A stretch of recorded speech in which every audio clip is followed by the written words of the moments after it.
YouTube, what's up guys? So today I'm going to be talking about the 5 rogue decks that I think that can compete in the 2021 metagame. I think this format is relatively healthy. Let me know in the comment section below what you think about the format. Do you think the format is solid right now? Do you like the format? Or are you kind of like, you know, just hating, complaining, and all that good stuff? If you are, let me know what your thoughts are. But I think this format, guys, is actually one of the best time to actually play rogue decks and do relatively well with them. Most of the time, a lot of these boards that, you know, are being put up aren't really like FTK boards. I guess Diatron's like only matchup that's relatively really bad. But like other decks are like, it's relatively fine. Everyone's playing a lot of hand traps right now, so it's usually like slightly more back and forth. So I have like 5 rogue decks in mind right now, and then also an honorable mention. But I'm gonna start off. They're not in any particular order, but I think these decks are decks that you should definitely take a look at, because, you know, if you do face against them, it's way better if you know what the card does. So you're not caught. So first is gonna be Inferno Nobles. I don't really have a deck list for a lot of these decks that I'm gonna be calling, but if you do want to check out X deck lists for X decks that I'm mentioning, check my description box below, and I'll link you some content creators that have certain decks out. But first, Inferno Noble is gonna be the first one, and I think this deck is a big sleeper right now.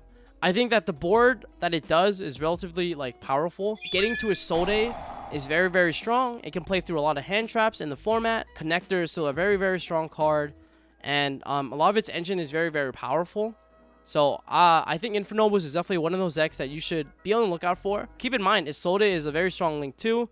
It has a lot of really good utility. A lot of the cards in Inferno Nobles are all like extenders or starters. I think Joshua Ottman from Europe, he placed 40th in the EU YCS, which, you know, shy of top 32 because he unfortunately bubbled. But definitely go check out his deck list that he has. I think the Balmung combo with the double power tool is really strong. And it's definitely a deck that if you're going second against, you're definitely going to be on the watch out for. Next, Dragon Link. I think this is a deck that everyone thought was dead, and I consider this rogue from a representation perspective because not a lot of people are on it. A lot of people think it's really, really bad right now, but I think it's a deck that can compete. I know Septo, if you want to check his deck profile out in the description box below, recently played it at the last YCS in remote. I know Nets out in, I believe he's in the South America / Central America YCS. He's playing in top 8 right now, soon. So be on the lookout for his deck list as well. But I think Dragon Link is one of those decks that's very similar to Inferno Nobles. The deck itself didn't really lose any of its extenders or starters. It still is like very, very, like, you know, still very, very strong. I think that even though it did lose its Striker Dragon and it did lose its LP, a lot of its in-engine cards still didn't get checked. So it's still very, very powerful. And yeah, guys, as people in the chat are mentioning, Ness is actually playing in the EU. So my apologies there. But yeah, Ness is out in the EU, and he did top the top 16 that tournament. And he's going to be playing on the live stream. So be on the lookout for that when he does release his profile. I think Dragon Link is a sleeper deck. And definitely know where to stop the new combo that Dragon Link is doing. Next, we have Altergeist. A lot of you guys might meme me for this, but I think Altergeist is a very solid deck right now.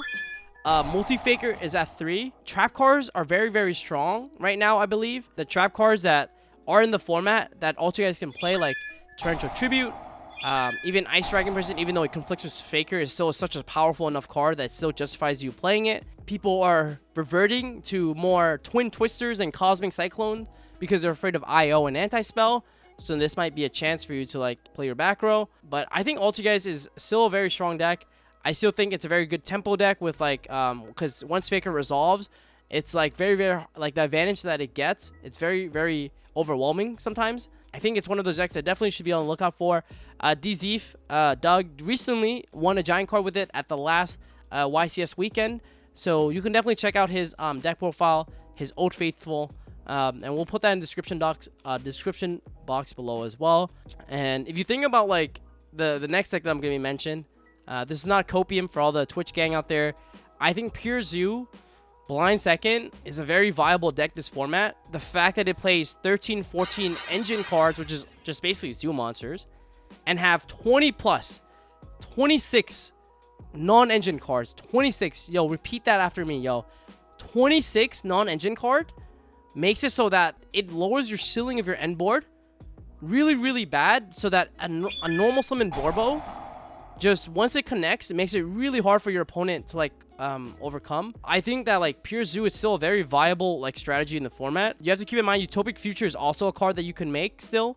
Most of the time you're still going to be making Zeus, but it does have that like component, that ability to make that Utopic Future as well. Pure Zoo is very competent deck right now. I think a lot of people are sleeping on it, but it can definitely catch you off guard. Next. The last deck on the list is gonna be Pendulum. A lot of people might, be like, Triff memes, but I think Pendulum is actually a very strong deck this format. So if you think about the end boards that people are making right now, the only one to be worried about is the Dytron matchup, but a combo mirror is always risky. I mean, even Dytron right now, I'm sure as you see deck lists that are coming out, plays almost no hand traps. So Dytrons, if they were to go second against Pendulum, they'll probably concede as well.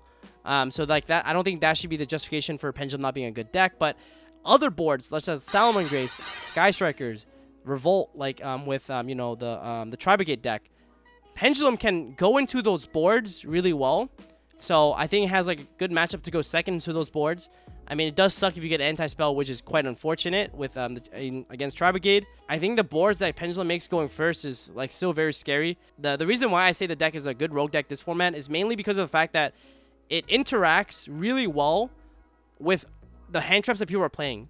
Like, what is Impermanence doing to a Pendulum monster? What is Veiler doing? So like Impermanent Veiler are effectively dead cards in your hand more often than not. Ash Blossom might be kind of okay, but like even cards like main deck Ghost Spell does almost realistically nothing. If you hold it for like Celine, by then they usually have a Jackal King on the board.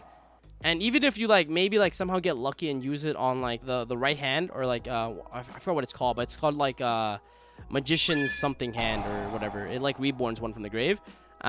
Maybe that's like the only time you can really use it, but I would say that like it effectively turns a lot of hand traps dead against your opponent. Even Nibiru is really bad at the Pendulum board because they almost always Jackal King on the 5th. Right there, just off of that interaction alone, I think Pendulum is actually a good call. Like, it just makes a lot of the hand traps that people are main decking really, really bad, which allows you to set up a really strong board. And if they have like dead cards in their hand from like all the hand traps they're playing, then it makes it really hard for them to win, even if you only put up like 2 or 3 negates. The other thing with Pendulum is that like its side deck cards are like very scary too. Like Lava Golem, Kaijus, like Sphere Mode, like those type of cards are super, super scary. Normal summon Amaro Iwado and just start scaling cards. And like that's like the scariest thing in the world. It's like so scary.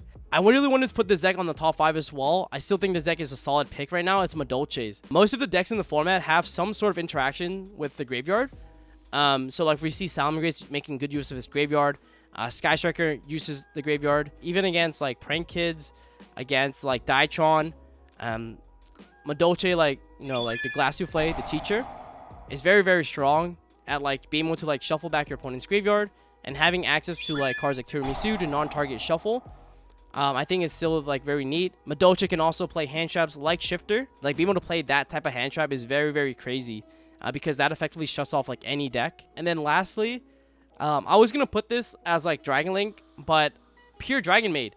I have this deck actually on my radar as well. The reason being that I think Shao plus Tidying and like the advantage that deck gets is like so strong. Like being able to end on a Shao and then being able to like, which is basically an Omni Negate, and then being able to end on like Tidying is like really nice. If you get into like House and you have like the trap card that bounces back row, you get to like basically like machine gun your opponent like with the House popping cards. So I'll definitely take a look into that deck as well. And the cool thing about like the deck is that like it has access to Hermetic Seal, which arguably is like one of the strongest Link 2s in the game.